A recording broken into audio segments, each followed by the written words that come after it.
Now time for the nation's sharpest opinion. Viewers, Mark Zuckerberg has confessed, Mark Zuckerberg of Meta, earlier Facebook, has now confessed that he, along with other big tech companies, are partners with the American deep state. By deep state, I mean CIA, FBI, State Department and other secret assets of the American government known only to the White House. So Mark Zuckerberg has admitted effectively that over the years, these big tech companies have worked with them to advance the interests of the American deep state. This has now been published everywhere. The recent events in Bangladesh rode on the back of the involvement of the same American deep tech companies who the CIA, FBI and the American secret agencies work with. Muhammad Yunus, who has been flown in by the Americans, I think, to lead Bangladesh, has, as per several emails, of which I have copies with me today, put out by WikiLeaks, he has been over the years in very, very close correspondence with the Americans, particularly when Hillary Clinton was Secretary of State, with her specific personal teams when she was Secretary of State. The Americans have been helping Muhammad Yunus set up his Grameen Bank. They have worked towards advancing the interests of Grameen Bank business-wise, and they've also been working to get him to agree to enter Bangladeshi politics. According to these emails and correspondence, this effort has been going on since 2007, which means that for the last 16 years or more, the Americans and Muhammad Yunus are working together. The way in which Muhammad Yunus, who is a political nobody, has been made the head of Bangladesh makes him a role model to people like Rahul Gandhi. Rahul Gandhi will get very excited because Rahul Gandhi has been similarly, like Muhammad Yunus, has been in close touch with the Americans, and Rahul Gandhi has been effectively, overtly pleading with the Americans to enter and become influence peddlers in Indian politics. Now, ladies and gentlemen, since Narendra Modi went to Moscow recently and defied the Western media expectations that he would distance himself from Vladimir Putin, the American State Department, the American Embassy in New Delhi, and its deep state assets and machinery have become overactive. So they must have got instructions from Washington to target the Modi government. So they've become so active, they are doing PR activity. One day they flew down to meet Asaduddin Owaisi on the 12th of August. Then they quickly went to go and meet Omar Abdullah and Farooq Abdullah on the 26th of August in Srinagar. Then they flew down to meet Chandrababu Naidu on the 31st of July. Then they met Congress Chief Minister Revanth Reddy on the 2nd of August. You know, if you look at the way these American diplomats are behaving, it's almost like they're going to fight an election in India, or that they have been given the responsibility of forming an alternative political setup. It's embarrassing. What are you doing, American diplomats? Stop behaving like children. I know you got calls from Washington to meddle, but be classy about it. And in fact, don't do it, because we are tracking everything you do. The American embassy has also started, after these elections, they've started conducting workshops for Indian influencers on social media. They're calling it impact level work. So what they're trying to do, the American diplomats, they're trying to convince more Indian influencers to take a pro-America line, a pro-State Department line, a pro-American deep state line.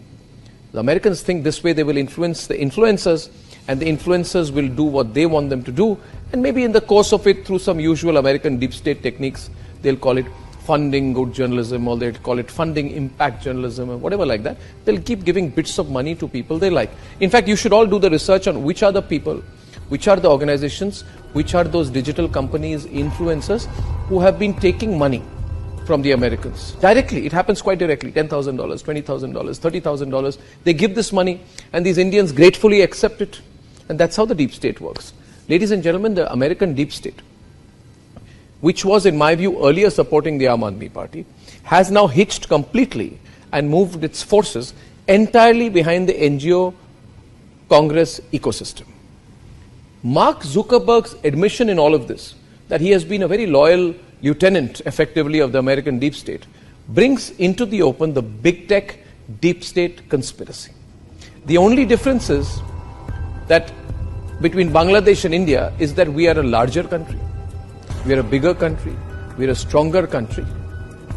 And by putting out this kind of information, like I am doing to you right now, like Republic is constantly putting out to you, we are doing this because we are preparing you, the viewers and supporters of the Republic Media Network, and the people of India, We are preparing you to be prepared for the onslaught of this conspiratorial, dangerous American deep state, American big tech, along with some political parties and leaders in India, their attempt to carry out an onslaught on Indian democracy. I believe this is an inevitability.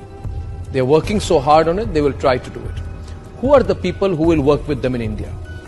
Well, it could be the same people who are questioning the EVMs, the same people who are questioning the whole electoral process in India, and are therefore creating a narrative on behalf of their American bosses that Indian electoral democracy has failed.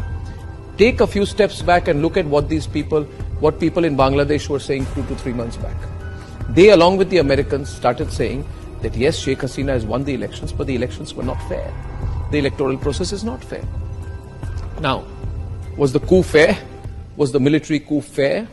Was bringing in a political nobody like Muhammad Yunus, who is clearly an American agent, a deep state agent, and putting him as the face of a military government, is that fair to the Bangladeshi people?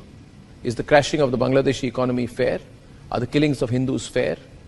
Ladies and gentlemen, the people in India, the Mir Jafars, feel that if the Americans could make Muhammad Yunus the leader of Bangladesh, then they too can use the Americans as a springboard to come to power in India.